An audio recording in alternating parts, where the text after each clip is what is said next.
Pagājušo nedēļu savā darba e-pastā es saņēmu no saviem kolēģiem Eiropas parlamentā diezgan tādu šokējošu materiālu.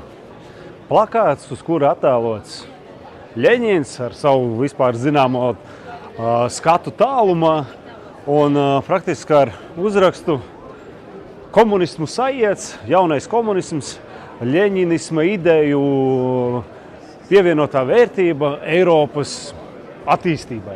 Protams, daudz teiks, kas par to. Visu kaut kādu pasākumu notiek, simtiem pasākumu Briselē ir ikdienas. Komunisms un tā pastrādātie, režīmu pastrādātie noziegumi ir pielīdzināti praktiski nacistiskās Vācijas nacionālsociālismu pastrādātajiem noziegumiem 20.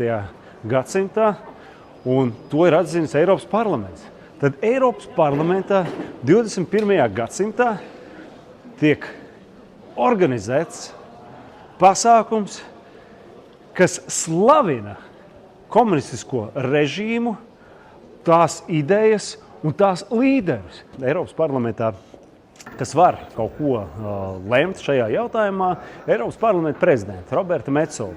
Es uzreiz vērsos ar vēstuli aicinājumu apturēt šī pasākuma norisi Eiropas parlamentā. Jau pāri 9, nekāda reakcija nebija.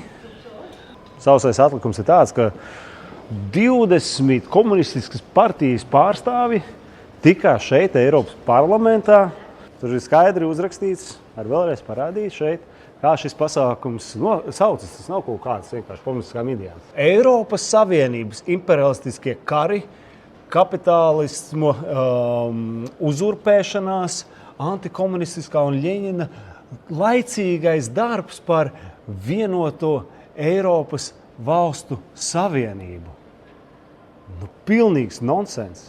Un kas ir baigi interesanti, šeit minēts par komunistiem, vai ne? Un viņu galvenais plakāts, viņu simbols šeit Eiropas parlamentā, aiz kā tad komunisms sarkaniem mūsdienās arī stāv un krīt pa savām vērtībām, idejām. Lūdzu.